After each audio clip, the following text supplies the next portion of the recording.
28-30 aprel kunlari Toshkentda 5-Innaprom Markaziy Osiyo xalqaro sanoat ko'rgazmasi bo'lib o'tdi. Tadbirda 35 ta mamlakatdan kompaniyalar vakillari va 10 mingdan ortiq delegatlar tashrif buyurdi. 15 dan ortiq tadbir tashkil etildi.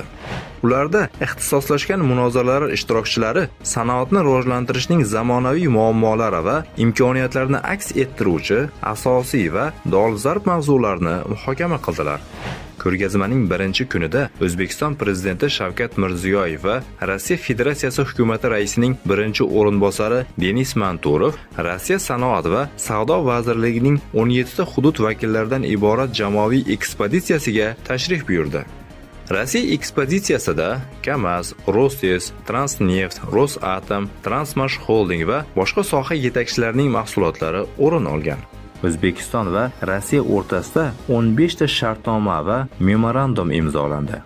Prezident Mirziyoyevning Rossiya delegatsiyasi bilan uchrashuvi va ko'rgazmadagi Rossiya studentlari bilan tanishishi O'zbekiston rasmiylarining Rossiya bilan savdo-sanoat aloqalarini mustahkamlash niyatidan dalolat beradi. Shu bilan birga O'zbekiston, Xitoy, Yevropa Ittifoqi va AQSh bilan faol hamkorlik qilmoqda. Tashqi ishlar vaziri Baxtiyor Saidov va O'zbekiston prezidentining maxsus vakili Abdulaziz Komilov boshchiligidagi O'zbekiston delegatsiyasining AQShga tashrifi doirasida prezident Donald Trampga O'zbekistonga tashrif buyurish taklifi yetkazildi. AQShning O'zbekistondagi elchisi Jonathan Hennickning aytishicha, Oq uy bu taklifdan mamnun va uni jiddiy ko'rib chiqmoqda.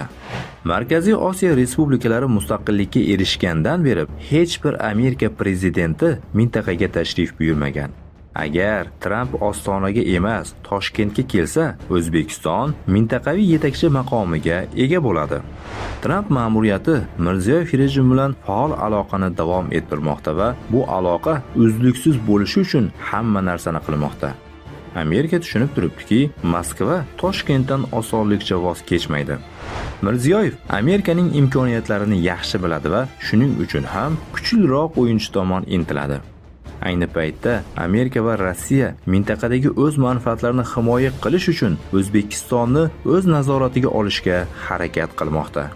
Mustamlakachi davlatlar musulmonlarning boyliklarini talon-taroj qiladilar va toki Alloh taolo O'zbekiston, Markaziy Osiyo va boshqa barcha musulmon davlatlarini xalifalik nuri bilan yoritmagunicha o'z malaylari orqali musulmon mamlakatlarning strategik joylashuvidan foydalanishda davom etaveradilar. Xalifalik o'rnatilishi bilan musulmonlarning bunday xorlanishi barham topadi va u kundan e'tiboran qayg'u o'rnini shodlik egallaydi. Alloh taolo marhamat qiladi. وَيَوْمَئِذٍ يَفْرَحُ الْمُؤْمِنُونَ بِنَصْرِ اللَّهِ يَنصُرُ مَن يَشَاءُ وَهُوَ الْعَزِيزُ الرَّحِيمُ.